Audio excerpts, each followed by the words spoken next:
প্রিয় সবাই, আশা করি আপনারা আমাকে পরিষ্কার শুনতে পাচ্ছেন। আজ আমাদের মঙ্গলবার, আসলে আমাদের সাপ্তাহিক ছুটির দিন। তবে আমরা আগে কথা দিয়েছিলাম যে বোনাস লার্নিং হিসেবে মাঝে মাঝে এই ছুটির দিনগুলো আমরা ব্যবহার করব। সেই জন্য আজকে রাত ঠিক 10টায় রিস্টার্ট ইয়োরসেলফ নিয়ে আপনাদের সামনে আসা। এবং আজকে আমরা একটা মজার ডিসকাশন করব। আজকে একটা মুভি নিয়ে আমরা আলোচনা করব এবং আই হোপ আলোচনাটা আপনাদের কাছে খুব ভালো লাগবে। এবং আপনারা অনেকেই সিনেমাটি দেখে ফেলেছেন, তারপরও যারা হয়তো সিনেমাটি আগে দেখেননি তারা দেখবেন। এবং আমি ব্যক্তিগতভাবে এই সিনেমাটি দিয়ে খুব বেশি উদ্বেলিত হই, অনুপ্রাণিত হই। এবং আমার মনে হয়েছে রিস্টার্ট ইয়োরসেলফের সাথে যায় এরকম যদি আমি 5টা সিনেমার কথা বলি, তাহলে এই সিনেমাটা হয়তো প্রথম দিকেই থাকবে। সো আজকে আমরা বিখ্যাত সিনেমা ফরেস্ট গাম্প, যেটা হচ্ছে টম হ্যাঙ্কসের একটা ছবি। 1994-এ এটা রিলিজ হয় এবং 1995-এ 6টা ক্যাটাগরিতে অস্কার জিতে যায় এই ছবিটি। হয়তো আপনারা অনেকেই দেখেছেন সিনেমাটি ইতিমধ্যে, তারপরেও আমরা আজকে একটু সিনেমাটা বিভিন্ন দৃষ্টিকোণ থেকে অ্যানালাইজ করতে চাই। মূল আলোচনায় যাওয়ার আগে আমাকে যদি আপনারা একটু কাইন্ডলি বলেন যে আমার কথা ঠিকমতো শুনতে পাচ্ছেন কিনা, তাহলে আমি কনফিডেন্টলি ডিসকাশনটা শুরু করতে পারি। আমাকে যদি কেউ একটু লিখেন কাইন্ডলি যে শোনা যাচ্ছে কিনা, ক্লিয়ার শোনা যাচ্ছে কিনা। আই হোপ শোনা যাচ্ছে। সো আমি সিনেমাটা সম্পর্কে আরেকটু বলে রাখি যে সিনেমাটা আসলে একটা উপন্যাস অবলম্বনে হয়েছে এবং আমার দীর্ঘদিন ধারণা ছিল যে এটা বোধহয় একটা বাস্তব ঘটনা অবলম্বনে করা। এবং যখন আমি প্রথম জেনেছি যে সিনেমাটা আসলে বাস্তব কোনো ঘটনা অবলম্বনে করা নয়, অর্থাৎ একটা উপন্যাস বা একটা বইকে চিত্রায়িত করা হয়েছে, তখন আমি খুব মন খারাপ করেছি।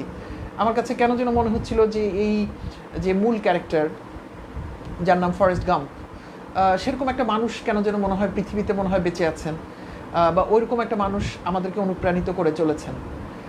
যাই হোক, সো প্রবাবলি 1986-এর দিকে লেখা একটা উপন্যাস অবলম্বনে, সেই উপন্যাসটার নামও ইন্টারেস্টিংলি ফরেস্ট গাম্প, সেই অনুসারে এই মুভিটি করা।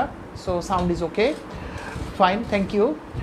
এবং এই উপন্যাসটি অবলম্বনে করা সিনেমাটা 1994-এ যখন রিলিজ হয়, এবং ওই বছরই হলিউডের সিনেমার ইতিহাসে বেশ কিছু খুব মেগা হিট সিনেমা রিলিজ হয়, যেমন শশাঙ্কস রিডেমশন, দেন জিম কেরির সম্ভবত the mask, the dump and the Dumber, তারপর বাচ্চাদের একটা ছবি আছে বেবিস ডে আউট, দেন লায়ন কিং। এরকম বেশ কিছু খুব বিখ্যাত ছবি ওই বছরই রিলিজ হয়। কাজেই সেটা ছিল সিনেমার জগতে একটা বড় প্রতিযোগিতার জায়গা। কিন্তু তার পরের বছর যখন একাডেমি অ্যাওয়ার্ডটা হয়, অস্কার পুরস্কার হয়, তখন দেখা যায় 14টা ক্যাটাগরিতে টোটাল ফরেস্ট গাম্প নমিনেশন পায় এবং শেষ পর্যন্ত এই হাড্ডাহাড্ডি লড়াইয়ের মধ্যে 6টা ক্যাটাগরিতে ফরেস্ট গাম্প অস্কার জিতে যায়। বলা বাহুল্য যে টম হ্যাঙ্কস তার অসাধারণ অভিনয়ের জন্য সেরা অভিনেতার পুরস্কার জেতেন 1995-এ। অবশ্যই টম হ্যাঙ্কসের জীবনে আরও অনেক বিখ্যাত ছবি আছে, গ্রিন মাইলস থেকে শুরু করে আরও অনেকগুলো ছবি আছে এবং উনি অনেকবার একাডেমি অ্যাওয়ার্ড পেয়েছেন। বাট এটা অবশ্যই তার জন্য স্মরণীয় হয়ে থাকবে এই মুভিটা। কারণ হচ্ছে অনেক মানুষ এই মুভিটা দেখার পর বলেছেন যে সম্ভবত টম হ্যাঙ্কস ছাড়া পৃথিবীর অন্য কোনো অভিনেতা এই ছবিটাকে বা এই চরিত্রটাকে, ফরেস্ট গাম্পের চরিত্রটাকে এভাবে একটা মানবীয় রূপ দিতে পারতেন না। সো এখানে আসলে ফরেস্ট গাম্প একটা ছোট্টবেলার চরিত্র থেকে তার জার্নি শুরু হয়। 1950 থেকে 1980 এরকম সময়কালের ঘটনা প্রবাহ নিয়ে ছবিটি তৈরি করা হয়েছে। এবং 1950 সালে তখন টম হ্যাঙ্কসকে দেখানো হয়, আর টম হ্যাঙ্কস বলা যাবে না, ফরেস্ট গাম্পকে একটা ছোট্ট ছেলের ভূমিকায় দেখা যায়। তখন তার বয়স হয়তো 5-6 বছর। এবং তখন থেকে 1980 সাল পর্যন্ত আমেরিকার হিস্ট্রিতে বা পৃথিবীর হিস্ট্রিতে যেই ধরনের বড় বড় ঘটনা ঘটেছে, সেই ঘটনাগুলোর সাথেও কীভাবে যেন ফরেস্ট গাম্পের ঘটনাগুলো মিলে যেত। কাজেই অনেক ঐতিহাসিক ঘটনার সাক্ষী হিসেবে আমরা ফরেস্ট গাম্পকে পেয়েছি। এবং এই ছবির ভিতরে ফরেস্ট গাম্পের যে সবচেয়ে বড় বৈশিষ্ট্য আমরা খুঁজে পাই, সেটা আমরা একবার শেষ জায়গাতে গিয়েও একবার সামারিতে বলবো যে ফরেস্ট গাম্পকে দেখানো হয় একটা বিলো আইকিউর একটা ছেলে হিসেবে, একটু বোকাশোকা ধরনের একটা ছেলে, এবং যার কিনা স্কুলে ভর্তি হওয়ার সময় অনেক জটিলতা তৈরি হয়, কারণ তার প্রিন্সিপাল এই বিলো আইকিউর ছেলেকে সাধারণ স্কুলে নিতে রাজি হন না, কিন্তু তার মায়ের তার সন্তানের প্রতি যে তীব্র ভালোবাসা এবং মমত্ববোধ, সেটার জন্য শেষ পর্যন্ত উনি সব জায়গাতেই ছেলেকে এগিয়ে দেন বা সামনে নিয়ে যান। সো একজন মমতাময়ী মায়ের ভূমিকায় আমরা গাম্পের মাকে দেখতে পাই। এবং ছবিটার শুরুটা হয় এখান থেকে, যে একটা ফ্ল্যাশব্যাক বলি আমরা, অর্থাৎ পিছনের দিকের ঘটনা দিয়ে ঘটনাটা শুরু হয়। এবং প্রথমেই দেখা যায় যে টম হ্যাঙ্কস, যিনি ফরেস্ট গাম্প, একটা ইয়াং যুবক বয়সের একজন মানুষ, যে কিনা একটা বাস স্টপের মধ্যে নিউ জার্সির জর্জিয়ার একটা বাস স্টপে বসে আছেন, এবং তার পাশে একটা ঠিক এরকম একটা ছবি, তার পাশে একটা সুটকেস এবং তার হাতে একটা চকলেটের প্যাকেট, এবং উনি বিভিন্ন সময় এই সুটকেসটা খুলে খুলে বিভিন্ন জিনিস বের করে দেখিয়েছেন এই গল্পটা বলতে গিয়ে, অনেককে চকলেট অফার করেছেন। এবং সেখানে দেখা যায় যে উনি এবং তার পাশে আরেকজন যাত্রী, তার অপরিচিত একজন ভদ্রমহিলা, যিনি একটা খুব সুন্দর সাদা ধবধবে কেটস পরে বসে আছেন বাসের অপেক্ষায়।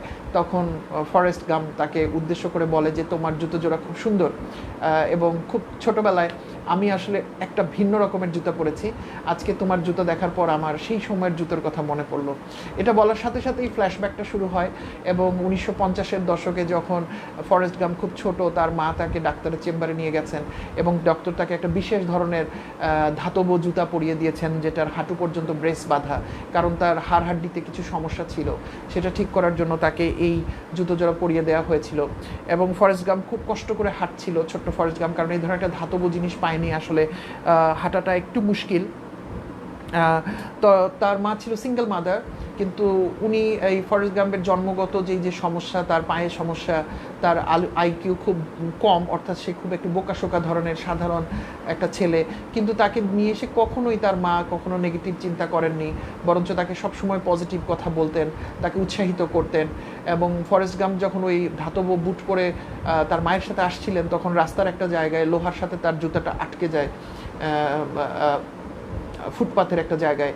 তখন অন্য লোকরা তাকে খুব কটাক্ষের সাথে দেখে, তখন মা তার ছেলের জুতাটা ছাড়িয়ে দেওয়ার পর তাকে নিয়ে বলে যে তুমি কখনোই মানুষের কথা শুনবে না, কারণ পৃথিবীর সব মানুষ একরকম না, এবং তুমি অন্যরকম, এটাই তোমার বিশেষত্ব। এবং থ্রু আউট দ্য লাইফ আমরা দেখবো সিনেমায় যে গামকে কিভাবে তার মা আগলে রাখার চেষ্টা করেছেন, এবং তাকে সবসময় সামনের দিকে এবং সাহসের পথে এগিয়ে দিয়েছেন। আমি বলেছি যে এই থ্রু আউট দিস মুভি আমরা বহু অসংখ্য ঐতিহাসিক ঘটনার মুখোমুখি হই।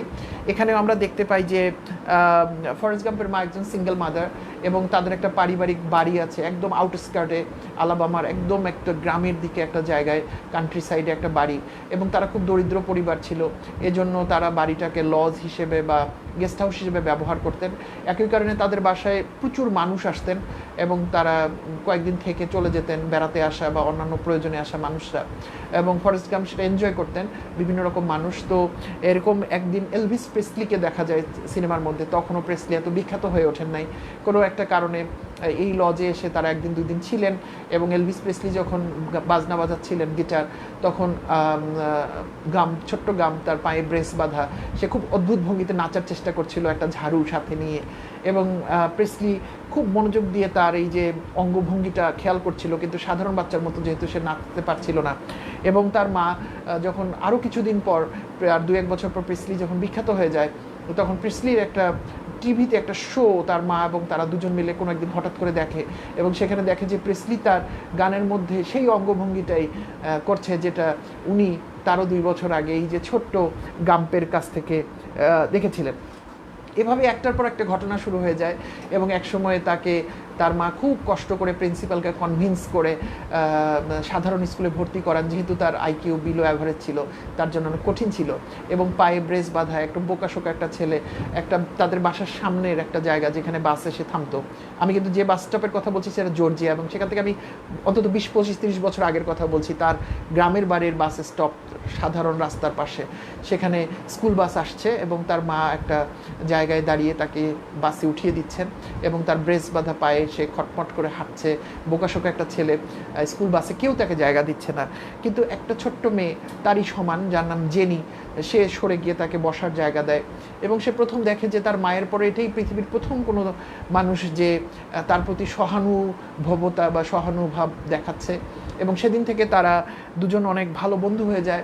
পরে সে জানতে পারে যে জেনি তাদের পাশেরই একটা গ্রামে থাকে, যদিও জেনির একটা খুব কষ্টকর অতীত আছে। ছোট বাচ্চা, তার মা নেই, তার বাবা একটু মাতাল প্রকৃতির লোক এবং উনি প্রায়ই জেনিকে অ্যাবিউজ করতো অনেক সময়। সেজন্য জেনি তার বাবা থেকে খুব দূরে থাকার চেষ্টা করতো, বেশিরভাগ সময় সে নানি বাড়িতে থাকতো এবং নানি বাড়িটা ছিল আবার গাম্পের বাড়ির খুব কাছাকাছি। সেজন্য তারা খুব ভালো বন্ধু হয়ে যায়।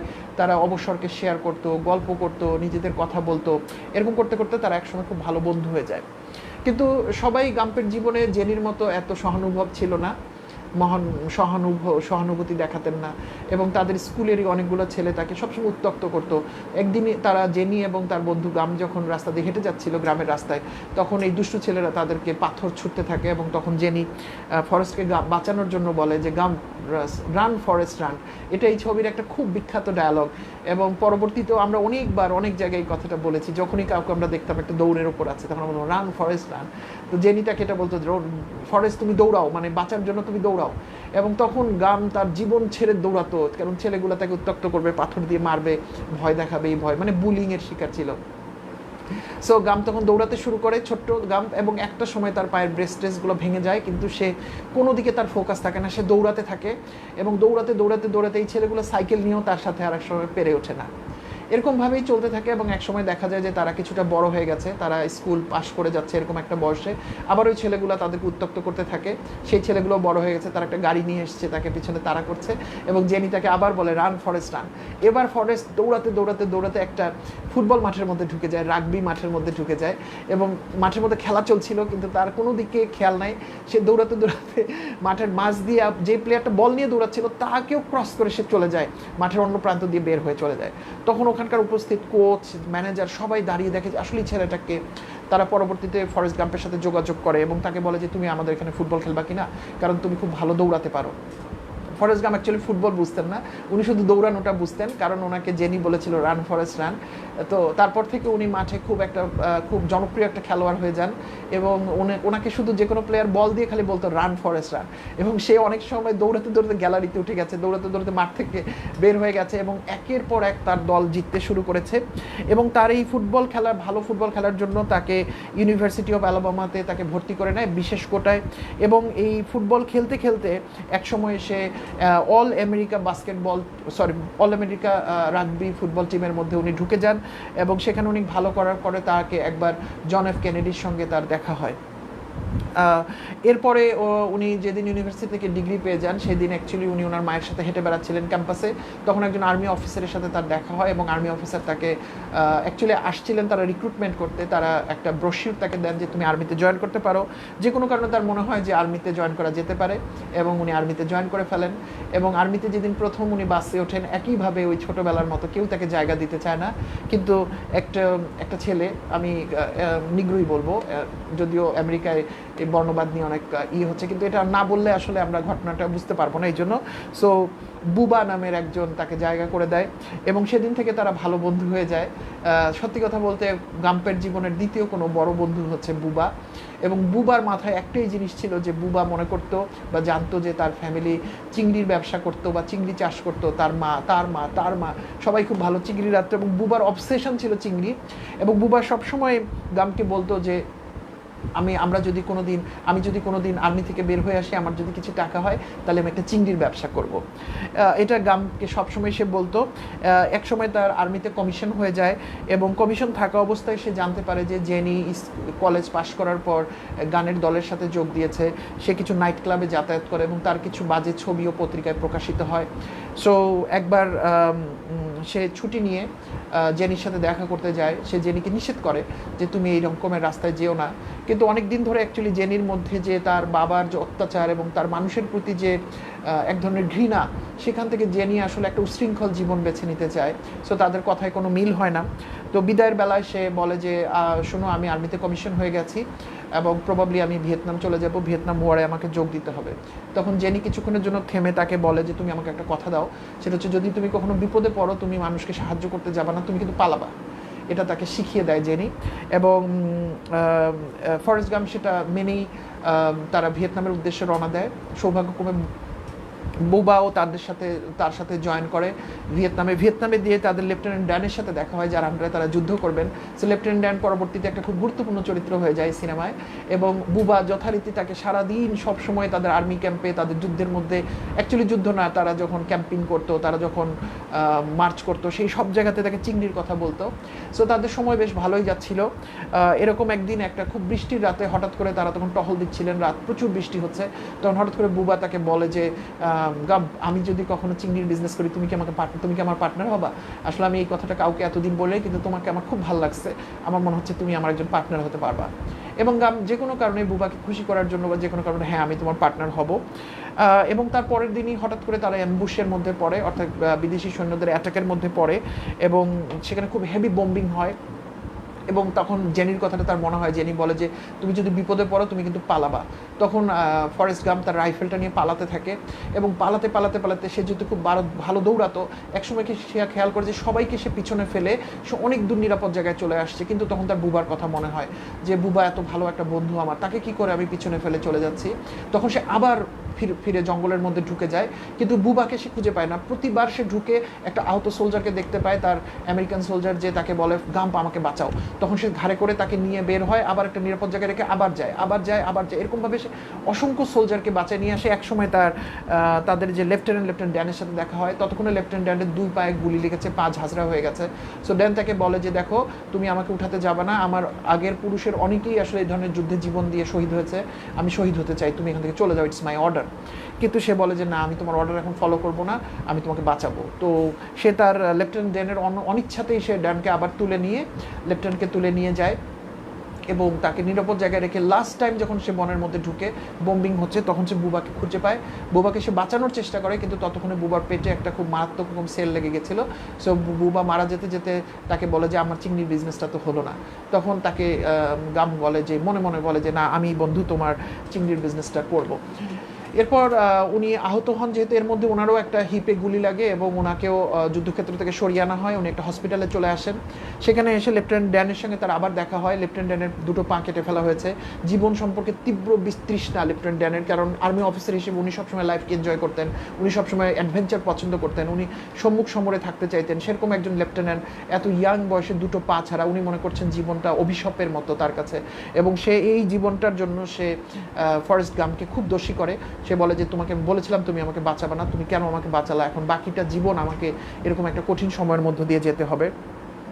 গাম তাকে কোনো কিছু বলে না। হসপিটালের টাইমটা গাম খুব এনজয় করে, কারণ হসপিটালে প্রচুর আইসক্রিম খেতে দেওয়া হতো, এবং তার যেহেতু হিপে গুলি লেগেছিল তাকে পুরোটা সময় উপর হয়ে থাকতে হতো। সো এই সময়টা সে খুব এনজয় করতো। এবং সে যখন মোটামুটি একটু সুস্থ হলো, তখন সেখানে একজন পিংপং খেলোয়াড়, পিংপং মানে আর্মিদেরই একজন যে পিংপং খেলতে পছন্দ করতো, সে একদিন এসে ওনাকে বললো যে তুমি কি পিংপং খেলতে চাও নাকি। সো গাম বললো যে আমি তো পিংপং খেলতে পারি না, তবে সেটা খুব কোনো ব্যাপার না, তুমি আমার সাথে আসো, তোমাকে আমি শিখাই দিচ্ছি।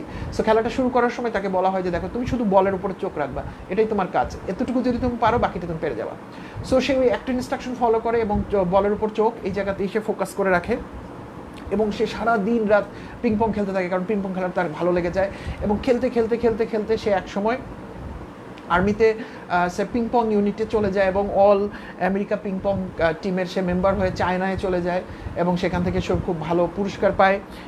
এবং সেখান থেকে যখন সে ফিরে আসে, তখন সে আমেরিকার একজন পিংপং সেলিব্রিটি, তার সাথে অনেক কোম্পানি আসে তার সাথে চুক্তি করার জন্য, তাদের প্রোডাক্ট অ্যাম্বাসেডর হিসেবে। সেরকম একটা প্রোডাক্টের অ্যাম্বাসেডর হয়, আর্মি থেকে সে রিলিজ হয়, এবং সে বাড়িতে গিয়ে যায়, তার মার সঙ্গে দেখা করে, তার মাকে বলে যে মা আমি আসছি। মা বলে তুমি কিছুদিন বাড়িতে রেস্ট নাও। সে বলছে না, আমার বাসায় রেস্ট নেব না, আমার যথেষ্ট রেস্ট হয়েছে হসপিটালে, আমি এখন আসলে আমার বুবার সাথে যে কথাটা আমার সেটা পূরণ করতে হবে। সো সে তখন বুবার সাথে দেখা করার জন্য যাওয়ার পথে তার মনে হয় যে সে একবার লেফটেন্যান্ট ড্যানের সাথে দেখা করবে। ততদিনে লেফটেন্যান্ট ড্যানও মুক্তি পেয়েছেন, সে নিউ ইয়র্কে একটা খুব বাজে রকম জায়গায় উশৃঙ্খল জীবনযাপন করতে শুরু করেন। উনি এক রাত ড্যানের সঙ্গে থাকেন এবং তাকে জীবন সম্পর্কে অনেকগুলো কথা বলেন। ড্যান তখন পর্যন্ত মানতে চান না, তার কথাগুলো এবং তাকে তিরস্কার করতে থাকেন। এবং ড্যান তখন তাকে বলে যে তুমি কি করবা এখন, তখন তুমি এত আর্মির চাকরি ছেড়ে দিলা কেন? তো বলছে আমার আসলে একজনের সাথে কথা আছে, আমি আসলে চিংড়ির বিজনেস করব। তো লেফটেন্যান্ট ড্যান খুব হাসেন তার কথা শুনে এবং বলে তোমাকে দিয়ে আসলে ব্যবসা হবে না। তো এর উত্তরে ফরেস্ট গাম তাকে বলে যে আমি তোমাকে একটা প্রস্তাব দিতে চাই, সো বুবা তো নাই, সো আমার আসলে একজন পার্টনার লাগবে, তুমি কি আমার সাথে জয়েন করবা? তো ড্যান তখনও হাসেন এবং বলেন যে দেখো তুমি যদি সত্যি চিংড়ির বিজনেস শুরু করতে পারো, চিংড়ি ধরার বিজনেস, আমি তোমার পার্টনার হব, তুমি যাও। তারপরে উনি ওনার টাকা পয়সা নিয়ে ফরেস্ট গাম চলে যান চিংড়ির যে ঘের যেখানটায়, যেখানে জাহাজ এবং অন্যান্য কিছু একটা কিনেন ওনার সেই টাকা পয়সা দিয়ে, এবং উনি চিংড়ি তুলতে শুরু করেন। কিন্তু প্রথম দিকে ভাগ্য সহায় হয় না। এরকম একদিন সময় উনি দেখেন যে লেফটেন্যান্ট ড্যান একদিন তার কাছে আসছেন হুইল চেয়ারে চড়ে। তো উনি দূর থেকে, ড্যান যেহেতু তার বস ছিলেন, একসময় বসকে উনি সেলুট জানান। তখন বস তাকে বলে যে তুমি আজকে আমার সেলুট জানাবে না, আমি আজকে তোমার সাথে আসলে তোমার অ্যাসিস্ট্যান্ট হিসেবে কাজ করতে এসেছি। তখন সে বলে যে যে একসময় বস ছিল সে সবসময় বস থাকে। এবং তারা দুজন মিলে সাগর চষে চষে বেড়ায় চিংড়ির জন্য, প্রথম দিকে পায় না। একদিন একটা প্রচণ্ড ঝড়ের কবলে পড়ে তাদের জাহাজ, অন্য সব জাহাজ কুলে চলে যায়, কিন্তু তারা সেদিন কুলে যায় না, তারা ঝড়ের মধ্যেই সাগরে থাকে। কারণ লেফটেন্যান্ট ড্যান খুব এই অভিযানগুলো খুব পছন্দ করতেন, এই অ্যাডভেঞ্চারগুলো। এবং দেখা যায় যে ওইবার অনেকগুলো জাহাজ ধ্বংস হয়ে গেছে নানান ঝড়ের মধ্যে পড়ে, কিন্তু তাদের জাহাজটা সামহাও বেঁচে যায়। এবং তারপরে কয়েক মাস ওই বেতে, ওই উপসাগরে তারাই শুধু একমাত্র জাহাজ হিসেবে চিংড়ি আহরণ করতে থাকে। এবং তারা বেশ বড় বিজনেসম্যান হয়ে যায়। তারা একটা কোম্পানি খোলে, এটার নাম তারা দেয় বাবা গাম্পশিন অর্গানাইজেশন। এবং গাম্পের এক সময় খবর আসে যে তার মা খুব অসুস্থ, সেজন্য সে লেফটেন্যান্ট ড্যানকে বিজনেসের দায়িত্ব দিয়ে সে বাসায় চলে আসে। বাড়িতে এসে দেখে যে তার মা ক্যান্সারে আক্রান্ত। তার খুব কষ্ট হয় মায়ের জন্য, সে আর পরে আর বিজনেসে যায় না, সে মায়ের কাছেই থাকে মৃত্যু পর্যন্ত। বাসার কাছে একটা জায়গায় মাকে সমাহিত করা হয় এবং তার আর ব্যবসা করতে ভালো লাগে না। সে ড্যানকে জানিয়ে দেয় যে তুমি বিজনেসটা কন্ডাক্ট করো, আমি আর যাচ্ছি না, ওখান থেকে যা ইনকাম হয় আমাকে দিলেই হবে। আর আমাদেরকে মনে রাখতে হবে যে এই বিজনেসে যা ভালো ইনকাম হবে একসময় আমাদের বুবার পরিবারকে সেই টাকাটা দিতে হবে, কারণ আমি মোটামুটি ভালো চলছি কিন্তু বুবার পরিবার কিন্তু খুব খারাপভাবে চলছে। সরি। সো এর মধ্যে তার অনেকবার জেনির সাথে দেখা করার চেষ্টা করে, কিন্তু ততদিনে জেনি অনেক উশৃঙ্খল জীবনযাপন করতে শুরু করেছে। জেনি ড্রাগ এবং মাদকাসক্ত এবং তাদের হিপ হপ যে জেনারেশন তাদের সাথে চলে গেছে। এর মধ্যে জেনি অনেকবার আত্মহত্যা করারও চেষ্টা করে। সেই সময় সেলিব্রিটি লাইফদের যে স্ট্রাগল আমেরিকার সেই সময়ের সেই জিনিসগুলো উঠে এসেছে। এবং একটা সময় দেখা যায় একটা খুব মজার ঘটনা হয় যে লেফটেন্যান্ট ড্যান এক সময় তাদের ব্যবসার কিছু টাকা অ্যাপল কোম্পানিতে ইনভেস্ট করে এবং তাকে চিঠিও লেখে। এবং যেহেতু তার আইকিউ একটু কম ফরেস্ট গাম্পের, সে আসলে বুঝতে পারে না, সে মনে করে অ্যাপল কোম্পানি মানে হচ্ছে কোনো একটা ফলের কোম্পানিতে। সো সে মনে করে যে লেফটেন্যান্ট ড্যানের আবার কী হলো, ফলের কোম্পানিতে কেন ইনভেস্ট করলো। কিন্তু পরে এই কোম্পানিটা অনেক বড় হয়ে যায় এবং তাদের শেয়ার অনেক বেশি দামে বিক্রি হয় এবং লেফটেন্যান্ট ড্যান তাকে অনেক টাকা পাঠিয়ে দেন। সেই টাকার অর্ধেক সে বুবার পরিবারের কাছে যে পৌঁছে দেয়। বুবার পরিবার এটা কল্পনা করতে পারে না যে এভাবে কোনো একটা মানুষ এত বছর পরে সে বন্ধুর কথার জন্যই শুধু এত বড় কাজ করে এবং বন্ধুর জন্য কিছু টাকা দিতে আসে এবং বাকি টাকাটা সে একটা হাসপাতালে দান করে, একটা চার্চ তৈরি করে দেয়। কিন্তু তার মনের মধ্যে সবসময় একটা হারানোর বেদনা ছিল। মাকে সে হারিয়ে ফেলেছে, বুবাকে হারিয়ে ফেলেছে, জেনিকে সে পেল না, মানে জেনি পৃথিবীতে থাকার পরও একদম না থাকার মতো। সো এর মধ্যে হঠাৎ করে জেনি একদিন তার বাসায় আসে, কিন্তু জেনি তাকে কোনো কিছু বলে না, তার সাথে 2-3 দিন কাটায়, খুব অন্তরঙ্গভাবে তারা সময় কাটায়। এবং একদিন সকালবেলা হঠাৎ করে জেনি তাকে একটা ছোট্ট চিঠি লিখে চলে যায়। এর মধ্যে বলতে ভুলে গেছি অনেক কথার ভিড়ে আসলে, যে সে প্রেসিডেন্সিয়াল অনারের মেডেল পায়, কারণ ওই যুদ্ধে তার অসামান্য অবদানের জন্য সেই মেডেলটাও সে জেনিকে দিয়ে দিয়েছিল একটা সময়। কারণ জেনিকে সে বলেছিল দেখো এই মেডেলটা আমার পাওয়ার কথা না, কিন্তু তুমি বলেছিলে দৌড়াবা পাগলের মতো, এই জন্যই আমি শিখেছি, সো এই মেডেলটা তোমার প্রাপ্য। সো এত বছর পর যখন জেনি তার সাথে দেখা করতে আসে, দুরাত তার সাথে থাকে, তখন জেনি মেডেলটা রাতের অন্ধকারে তার কাছে দিয়ে পরের দিন সকালবেলা আবার চলে যায় এবং কাগজে লিখে যায় যে দেখো আমি আসলে তোমার জীবনের জন্য যোগ্য না, আমি আসলে নষ্ট হয়ে গেছি, তুমি আসলে তোমার মতো কাউকে একজন নিয়ে বিয়ে করে তুমি সংসারী হও। পরের দিন সকালে উঠে ওর জন্য চিঠিটা দেখে এবং ওই মেডেলটা দেখে, তারপর সে স্তম্ভিত হয়ে বারান্দায় কিছুক্ষণ বসে থাকে। এবং এই জায়গাটা আমার কাছে এত ভালো লেগেছে যে হঠাৎ করে সে চেয়ার থেকে উঠে দৌড়াতে শুরু করে এবং সে দৌড়াতে থাকে। এই দৌড়ানোটা কিসের জন্য সে কোনোদিন কাউকে বলেনি যে সে কেন দৌড়াচ্ছে। অনেক মানুষ তাকে থামিয়ে জিজ্ঞেস করার চেষ্টা করে, তোমার জীবনে কি কোনো কষ্ট আছে, তুমি কোনো প্রোডাক্টের বিজ্ঞাপনের জন্য দৌড়াচ্ছ, তুমি কোনো অন্যায়ের প্রতিবাদ করছো? সে বলছে না, আমার দৌড়াতে ভালো লাগছে, আমি দৌড়াচ্ছি। এবং এইভাবে দৌড়াতে দৌড়াতে তার চুল বড় হয়ে যায়, দাড়ি বড় হয়ে যায়, এবং অনেক মানুষ একটা সময় টেলিভিশন চ্যানেলরা তার পিছনে দৌড়াতে থাকে, তার খবর নিতে থাকে, বিভিন্ন জায়গা থেকে টেলিকাস্ট হয়, তার পিছনে একদল মানুষ দৌড়াতে থাকে, মানে দৌড়ানোর যেন একটা ক্রেজ হয়ে যায় একটা সময়। এবং সে একটানা 3 বছর 2 মাস দৌড়ানোর পর হঠাৎ করে একদিন সে একটা জায়গায় থেমে যায়, অনেক বড় ক্রাউড তার পিছনে, তারা সবাই তার নামে জয়ধ্বনি দেয়, কিন্তু সে ক্রাউডের মাঝ দিয়ে হেঁটে সে চলে যায়। সবাই বলে তোমার কি হলো? সে বলে আমার দৌড়ানো শেষ হয়ে গেল। এই দৌড়ানো সে কেন দৌড়েছে সে কোনোদিন কাউকে বলেনি, কিন্তু আমার মনে হয়েছে তার কাছে একটা প্রতিবাদ, একটা মানে তার যে কষ্ট সেটার একটা বহিঃপ্রকাশ হিসেবে সেই কাজটা করার চেষ্টা করেছে। এবং তারপর সে বাড়ি চলে যায়, সে পরিষ্কার পরিচ্ছন্ন হয়, আবার আগের ফেজে চলে আসে। তখন সে দেখে যে জেনি তাকে একটা চিঠি লিখেছে, বলেছে আমার শরীরটা ভালো যাচ্ছে না, তুমি যদি পারো জর্জিয়া এসে আমার সাথে দেখা করো, তোমার সাথে খুব গুরুত্বপূর্ণ একটা কথা আছে। এবং এই কারণেই সে আলবামা থেকে জর্জিয়ায় চলে আসে, এবং এই জর্জিয়াতে এই বাস স্টপে বসে সে অপেক্ষা করছে, কারণ সে জেনির বাসায় যাবে। এতক্ষণ ফ্ল্যাশব্যাক থাকে, এখানে এসেই সে মাঝখানে মাত্র বাস্তবে ফিরে আসে, মাঝে মাঝে আরও কয়েকবার আসে, কারণ ওই বেঞ্চে যে মহিলাকে সে গল্পটা বলতে শুরু করে তার মধ্যে সবাই তো আর তার জন্য বসে থাকবে না, বাস আসতে থাকে এবং একজন চলে যায়, আরেকজন আসে, আরেকজন চলে যায়, আরেকজন আসে, এরকম অনেককে সে গল্পটা বলতে শুরু থাকে। এবং শেষের দিকে যখন সে বলে যে সে বাবা গাম শিম কর্পোরেশনের মালিক, তখন একজন বসেছিল তার বেঞ্চের পাশে একজন ভদ্রলোক, সে বলে আমি অনেক চাপাবাজ দেখছি, তোমার মতো চাপাবাজ দেখিনি, বলে সে চলে যায়। তখন গাম বুঝে যে তাকে লোকটা বিশ্বাস করেনি। তার পাশে যে ভদ্রমহিলা ছিল, বয়স্ক ভদ্রমহিলা, উনি আবার খুব মনোযোগ দিয়ে তার গল্পটা শুনছিলেন। তখন সে তার সুটকেসের ভেতর থেকে একটা ম্যাগাজিন বের করে দেখায়, ফোর্বসের একটা ফুল পেজ, যেখানে তাদের কোম্পানি সম্পর্কে বিশাল একটা হিস্ট্রি লেখা হয়েছে। সো মহিলা তার কথা বিশ্বাস করে, এবং এরকম অনেকেই তার কথা শুনে এবং মাঝে মাঝে চলে যায়। ইনফ্যাক্ট শেষ পর্যন্ত এই ভদ্রমহিলা থাকে। তো ভদ্রমহিলা বলে যে তুমি জর্জিয়া কোথায় যাবে, জেনির বাসা কোথায়? তখন সে অ্যাড্রেসটা বের করে দেখায়। তখন ভদ্রমহিলা বলে যে আরে বোকা, তুমি এখানে বসে আছো কেন? এটা তো বাসে যেতে হবে না, এই জায়গাটা আসলে অনেক কাছে। এই জায়গাটা আমার কাছে খুব ইন্টারেস্টিং লেগেছে, যে একটা মানুষ তার ডেস্টিনেশনের একদম কাছে, কিন্তু সে না গিয়ে একটা বাসের জন্য বসে আছে।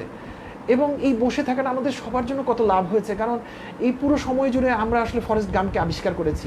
সে যদি ওখানে বসে না থাকতো, সে যদি তার গল্পগুলো না বলতো, ওই যে প্রথম ওই মহিলার জুতা দেখে তার কথা শুরু হলো, তাহলে আমরা এত বড় একটা গল্প, এত বড় একটা হিস্ট্রি যে একজন মানুষের ভিতরে থাকতো, এটা আমি জানতাম না। চোখ অনেক সময় কাছের জিনিস আমাদের সাথে সাথে নিতে হয় না হয়তো বা। তারপর সে জেনির কাছে যায়, জেনির সাথে দেখা হয়। জেনি তখন অনেকটা স্বাভাবিক জীবনে ফিরে এসেছে, একটা একটা একটা রেস্টুরেন্টে কাজ করে। সো সে ছোট্ট একটা বাচ্চার সাথে, 4 বছর 3 বছর বয়সে একটা বাচ্চার সাথে গাম্পের পরিচয় করিয়ে দেয়, এবং বলে যে দেখো আমি আসলে একটা বেশ খারাপ ধরনের রোগে ধরেছে, আমার মনে হয় আমি বাঁচবো না, কিন্তু এই সম্পদটা আমি তোমার হাতে দিতে চাই। তো ফরেস্ট গাম্প বলে এটা কে? বলে যে ওরও নাম আমি রেখেছি ফরেস্ট গাম্প। তারপরে এটা কার ছেলে? তো বলে ওর বাবার নাম ফরেস্ট গাম্প। ফরেস্ট গাম্পের যেহেতু আইকিউ একটু কম, তো বলে আরে এত গাম্প নামের এত মানুষ পৃথিবীতে? তখন বলে না, অ্যাকচুয়ালি সে তোমার ছেলে। তখন ফরেস্ট গাম্প একটু একটু কেমন যেন থেমে যায়। আমার মনে হচ্ছে টম হ্যাঙ্ক ছাড়া হয়তো এই অভিনয়গুলো কেউ করতে পারবে না। একটু থেমে যায় এবং সে একটু ভীতভাবে জিজ্ঞেস করে যে ও কি আমার মতো বোকা নাকি চালু? তখন ওর মা অর্থাৎ জেনি বলে না, অনেক অনেক ও অনেক স্মার্ট, কিন্তু তুমিও আসলে অনেক ভালো।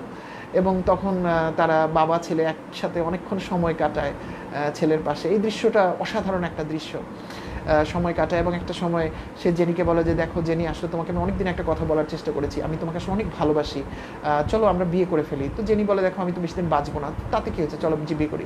তখন তারা তাদের গ্রামের বাড়িতে চলে যায়, ওই যে ফরেস্ট গাম্প হাউস, এবং সেখানে তারা একটা অনাড়ম্বরভাবে বিয়ের অনুষ্ঠান করে। সেখানে লেফটেন্যান্ট আসে, ততদিনে সে অনেক বড়লোক যেহেতু হয়েছে, সে অনেক স্যুট প্যান্ট, এগেন তার পায়ে কৃত্রিম পা লাগানো, এবং একটা অন্যরকম পরিবেশে তাদের বিয়ে হয়। এবং তারই 1 মাস পরে আবার জেনি মারা যায়। তখন জেনিকে সে খুব পাশেই তার মায়ের কবরের পাশে কবর দেয়, এবং সে আবার খুব একা হয়ে যায়। এবং সে বুঝতে পারে যে তার জীবনে আসলে এখন একটাই কাজ, সেটা হচ্ছে ছোট্ট গাম্প বা গাম্প জুনিয়রকে বড় করা। সে গাম্পের খোঁজ খবর করে, মাঝে মাঝে মায়ের এবং জেনির কবরের কাছে যায়, এবং সারাদিন কী হয়েছে সেই কথাগুলো সে তার জেনিকে বলতে থাকে। এবং জেনির জীবনের যে কষ্টগুলো সেটা যে সে বুঝতো, তার এই যে ছোটোবেলা থেকে তার বাবা যে তাকে অ্যাবিউজ করতো, এবং তার জীবনের যে এত কষ্ট, এবং তার যে এত খারাপ পথে চলে যাওয়ার পিছনে যে তার অনেক কষ্টের কারণগুলো ছিল, সেই কথাগুলো সে বলে। এবং সে বলে যে আমি আসলে জেনি তোমাকে কিন্তু ঠিক মতোই বুঝতে পেরেছিলাম, কিন্তু আমার কষ্ট হচ্ছে আমি তোমাকে ধরে রাখতে পারলাম না। তবে ছোট্ট গাম্প অনেক ভালো আছে, গাম্পের কথাগুলো সে অনেক সুন্দর করে বলে মাঝে মাঝে। এবং সিনেমাটা শেষ হয় যেখানে, যে জায়গাতে গাম্পের মা গাম্পকে স্কুল বাসে তুলে দিয়েছিলেন, সেখানেই আসলে সে তার ছেলেকে বাসে উঠিয়ে দেয় এবং বাসে ওঠার আগ মুহূর্তে তার হাতে একটা বই দেখা যায়, যে বইটা কিউরিয়াস জর্জ বুক। এই বইটা আসলে একসময় ফরেস্ট গাম্পের হাতেও দেখা গিয়েছিল। সো ওই বইটা ওর ছেলে স্কুলে নিয়ে যায়, কারণ স্কুলে সে তার বন্ধুদেরকে কিছু জিনিস দেখাতে চায়। বাট তার ছেলে কিন্তু তার মতো বোকা বোকা না, স্মার্টলি বাসে উঠে চলে যায় এবং গাম্প ওখানে একটা লগের উপরে চুপচাপ বসে থাকে এবং ওখান থেকে একটা ড্রোন শটের মতো একটা শটের মধ্য দিয়ে সিনেমাটা শেষ হয়ে যায়। 142 মিনিটের মতো একটা ছবি, অবশ্যই ইংরেজি ভাষা, এবং এত ঘটনা ছবিটার ভিতরে, এবং প্রতি মুহূর্তে উত্থান পতন। যখনই একটা ভালো কিছু ঘটছে, যখনই একটা হিউমারের মতো কিছু ঘটছে, যখন একটা হাস্যকর কিছু ঘটছে, তারপরেই একটা কষ্ট, তারপরে একটা না পাওয়া, তারপরে একটা হারানো। এবং এই পুরো সময় জুড়ে আমরা যে ফরেস্ট গামকে দেখেছি একটা স্টেডি ক্যারেক্টারিস্টিক্সের একটা মানুষ। এটা আমার রিস্টার্ট ইউরসেলফের জন্য আমার কাছে মনে হয়েছে, সেজন্যই আসলে আপনাদেরকে এই গল্পটা বলছি। একটা স্টেডি ক্যারেক্টার একটা মানুষ বলে মনে হয়েছে, এবং পুরো সময় জুড়ে তাকে আমি কখনো অস্থির হতে দেখি নাই, কখনো ওই একটা জায়গা শুধু ছাড়া, যে জায়গাটায় সে জিজ্ঞেস করেছে যে সে কি আমার মতো বোকা নাকি চালু হয়েছে। সো পুরো সময় জুড়ে সে ছিল একদম একটা স্টেডি ক্যারেক্টারিস্টিক্সের একটা মানুষ, একটা উদার মনের মানুষ, একটা নিরুপদ্রব, একদম কি বলা যায়, নির্বিবাদী, একটা অসাধারণ ভালো মানুষ যেরকম হতে পারে সেরকম একটা মানুষ। একটা দিক এই চরিত্রটার। আরও যে জায়গাগুলো আমাকে খুব এক্সাইট করেছে সেটা হচ্ছে যে একই জায়গার ভিতর অনেকগুলো জিনিস আমরা দেখেছি। যেমন লেফটেন্যান্ট ড্যান যখন তিনি তার যৌবন ছিল, উনি যখন আর্মির বড় অফিসার, তখন উনি জীবনটাকে একভাবে দেখেছেন। ওনার যখন পা হারিয়ে গেল, উনি জীবনটাকে একটা প্রচণ্ড অভিশাপ হিসেবে নিলেন। কিন্তু শেষে এই গাম্পের বিয়ের দিন কিন্তু উনি গামকে বলেছেন যে তোমাকে আসলে আমার থ্যাংক ইউ বলা হয়নি, যেন জীবনটা আসলে অনেক সুন্দর, তুমি যদি ওই দিন না বাঁচাতা তাহলে আসলে আমি এই সুন্দর জীবনটা দেখতে পেতাম না। সো এই যে তাদের জীবনের উপলব্ধি ওভার দ্য টাইম, আমরা অনেক সময় বুঝি না, একটা বিশেষ পরিস্থিতির মধ্যে আমরা অবসেসড হয়ে যাই।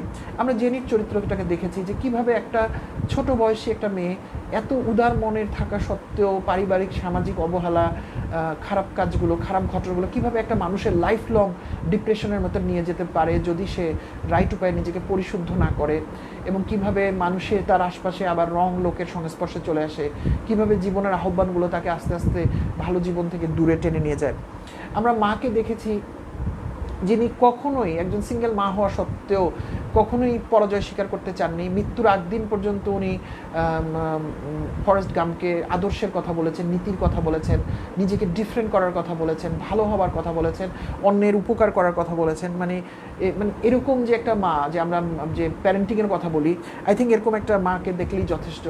আর আমি বলেছি 1950 থেকে 80 সাল পর্যন্ত অসংখ্য ঘটনা, এলভিস প্রেসলির সাথে তার একটা সাক্ষাৎকার, এলভিস প্রেসলির কথা আমি বলেছি। মাঝখানে কোনো এক সময় জন লেননের সাথে তার একটা ইন্টারভিউ হয়, তিনজনে আমেরিকান প্রেসিডেন্টের কাছে সে মেডেল নেওয়ার সুযোগ পান। এই যে এত ঘটনা, সবগুলোকে এত সুন্দরভাবে কাভার করা হয়েছে, অথচ একজন মানুষকে দেখানো হয়েছে দিন শেষে যিনি একটা নিরহংকার একজন মানুষ, এবং উনি কোনো সময় কোনো কিছু টার্গেট নিয়ে করেননি। ফরেস্ট গাম্পের লাইফের একটা খুব বড় দিক আমার কাছে মনে হয়েছে, যেটা খুব ইন্টারেস্টিং লেগেছে আমার কাছে, যে কোনো কিছু উনি টার্গেট করে করেননি, কিন্তু ওনার যেটা মাথায় ঢুকেছে উনি কাজটা করেছেন। এই যে আমি বলেছি একটা সাধারণ কাজ বারবার করলে অসাধারণ হয়, উনি এটা একটা বড় উদাহরণ। উনি যা করতে চেয়েছেন উনি সেটা মানে রিলেন্টলেসলি উনি ওই কাজটা করেছেন। এবং সবচেয়ে বড় কথা, একটা জায়গায় পিকে যখন উনি ছিলেন, উনি খুব সহজেই সেটা ছেড়ে দিয়ে চলে আসতে পেরেছেন। উনি যখন বাস্কেটবলের সেরা প্লেয়ার, তখন উনি এটা ছেড়ে আর্মিতে চলে গেছেন। উনি যখন মেডেল অফ অনার পেয়েছেন, সেটা নির্বিবাদভাবে উনি জেনিকে দিয়ে দিয়েছেন। সে যখন পিংপংয়ের একটা কান্ট্রি ওয়াইড বড় সেলিব্রিটি, সে তখন হঠাৎ করে সব ছেলে শিম্পের বিজনেসে চলে গেছে। শিম্পের বিজনেস যখন একদম বিশাল অবস্থায়, তখন সে সব টাকা দান করে দিচ্ছে। আবার একদিন দৌড়াতে দৌড়াতে হঠাৎ যখন সে সেলিব্রিটি, তখন সে হঠাৎ করে থেমে বলেছে আমার কাজ শেষ, আমার দৌড়ানো শেষ, আমি এখন বাসায় চলে যাব। সো এরকম একটা মানুষ, যার যখন যা মনে হয়েছে সেই কাজটা সে করেছে, এবং এতবার বিখ্যাত এবং এত বড় বড় জিনিসপত্র পাওয়ার পরও সে কিন্তু সাধারণ থাকতে পেরেছে। সে দিন শেষে অনেক অসাধারণ কাজের পরও দিন শেষে নিজেকে সে সাধারণের গণ্ডির মধ্যে রেখেছে, এবং তার লাইফে অনেক উত্থান পতন এসেছে, কিন্তু সে কোনো জায়গাতে কম্প্রোমাইজ করে নাই, কোনো জায়গাতে সে ছাড় দেয়নি। তার সীমিত বুদ্ধি এবং তার শরীরের বলে যতটুকু করা দরকার সে সেটা করেছেন। বইটা আমার কাছে খুব সিম্বলিক মনে হয়েছে যে বইটা একসময় তার ব্যাগে ছিল এবং একসময় তার ছেলে তার কাছ থেকে নিয়ে স্কুল বাসে উঠে যায়।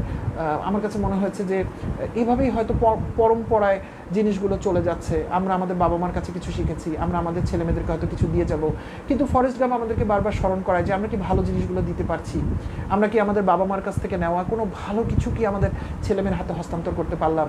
হতে পারে সেটা বৈষয়িক, হতে পারে সেটা মনস্তাত্ত্বিক, কিন্তু আমরা কি সেই কাজটা করছি কি না। এবং আমি ফরেস্ট গাম্পের এই সিনেমাটা কতবার দেখি, আমি প্রথম দেখেছি বইটা, এই ব্যাপারে আমার ভালো মনে আছে, তার কারণ তার আগে আমি ইংরেজি মুভি খুব একটা দেখতাম না, কিন্তু আমি কতবার দেখেছি আমার মনে নাই, এবং আমি কত কেঁদেছি এই মুভিটা দেখে। এবং আমি পারতপক্ষে এই সিনেমাটা একলা দেখি, কারণ আমাকে কেউ বিরক্ত করে না তখন, আমি জাস্ট আমার মতো করে সিনেমাটা দেখি এবং আমার যতটুকু লাগে মানে মন খুলে কাঁদা যাকে বলে, যেখানে যেখানে মন চায়। ইভেন আমি আজকের এই ঘটনাগুলো আপনাদেরকে যখন এই কাগজে লিখছিলাম, আমি আসলে পুরোটা লিখেছি, তখনও আমার অনেক সময় খুব কান্না এসছে মন থেকে। কেন আমি এটা জানি না, হয়তো ওই যে বললাম আমার খুব কষ্ট হয়েছে, আমি মেনে নিতে পারিনি এরকম একটা মানুষ আসলে পৃথিবীতে নাই, এরকম একটা মানুষ শুধু বইয়ের একটা চরিত্র। আবার সাথে সাথে একটা চ্যালেঞ্জের মতো যে আমরা তো চাইলে এরকম হতে পারি, এরকম হতে দোষ কোথায়। এবং একটা মানুষ যে তার পুরো জীবনের প্রেক্ষাপটে, পুরো জীবনে যে শুধু দিয়েই যাচ্ছে মানুষকে, এবং যখনই তার কাছে কোনো কিছু আসতে চেয়েছে সে সেটাকে রেখে অন্য জায়গায় চলে গেছে, এটা একটা অনেক বড় ফিলোসফি বলে আমার কাছে মনে হয়েছে। এবং সব মিলিয়ে এই বইটা আমাকে সবসময় উদ্যম দেয়, আমাকে সবসময় উৎসাহিত করে। আমার যখন মন খারাপ থাকে তখন আমি এই মুভিটা দেখি এবং আমার মনটা একদম কনসেন্ট্রেট হয়ে যায়, পুরো সব এলোমেলো চিন্তা মাথা থেকে দূর হয়ে যায়। হ্যাঁ, অফকোর্স অনেক কাঁদি, সেজন্য মনটা অনেক ভালো হয়ে থাকে, কিন্তু কখনো কখনো আমার মনে হয়েছে আমাদের মনটাকে একটু কনসেন্ট্রেট করা দরকার। এবং আমার মনে হয় পৃথিবীর ইতিহাসে যত বিখ্যাত ছবি হবে ফরেস্ট গাম্প, সারা পৃথিবীর ইতিহাসের জন্য যতদিন হয়তো ইংরেজি ভাষায় আমরা সিনেমা দেখব, এই ছবিটা আমাদের মনের কাছে, মনের মণিকোঠায় থেকে যাবে। এবং ফরেস্ট গাম্পের যে মূল চরিত্র টম হ্যাঙ্কস, তার অসাধারণ অভিনয়ের গুণে এই মানুষটা আমাদের মনে জায়গা করে নেবে। সিনেমার পুরো ঘটনা আসলে বলতে হয় না, তারপর আমি আপনাদেরকে বললাম, কারণ আমি আসলে চেয়েছিলাম যে এই ঘটনার মধ্য দিয়ে যে শেষের যে কয়েকটা সার কথা, সেটা আপনাদের সামনে আমি উপস্থাপন করব। আমার মনে হয় রিয়েস্টার্ট ইউরসেলফে আমরা যেরকম মানুষ হতে চাই, সেটা আমাদেরকে ফরেস্ট গাম্প চরিত্রটা অনেকখানি দেখিয়ে দিয়েছে। আমার অনুরোধ থাকবে, আপনারা যখন সময় পাবেন তখন সিনেমাটা দেখবেন, সময় নিয়ে দেখবেন, একা একা দেখবেন, তাহলে হয়তো আপনারা খুব আবেগ দিয়ে সিনেমাটা দেখতে পারবেন। আজকে অ্যাকচুয়ালি আমাদের কোনো কিছু শেখার ইচ্ছা ছিল না, আমরা একটা বোনাস দিন কাটালাম। মনে ইচ্ছা ছিল যে এই সিনেমাটা নিয়ে আপনাদেরকে একদিন গল্প করব, সেই সুযোগটা হয়ে গেল, একটা কাজ শেষ করতে পারলাম। সো সন্ধ্যার পর থেকে আমি আসলে এটা নিয়ে লিখতে শুরু করেছি। সো মনের ভাবটা এখনও আছে, অ্যান্ড প্রবলি আজকে সারা রাতি মানে ঘুমানোর আগ পর্যন্ত সেটা থাকবে। আমার মনে হয় সেটা থাকুক, থাকলে পরে কাজে কমে কনসেন্ট্রেট করতে আরও বেশি সুবিধা হবে। সো আপনারা ভালো থাকবেন, আজকে আমরা এখানেই শেষ করছি। কালকে আমরা আমাদের নির্ধারিত যে বিষয় সেটা নিয়ে রাত 10টায় আপনাদের সামনে হাজির হব। ততক্ষণ পর্যন্ত আপনারা যেখানে আছেন অনেক ভালো থাকবেন, নিরাপদে থাকবেন। খোদা হাফেজ।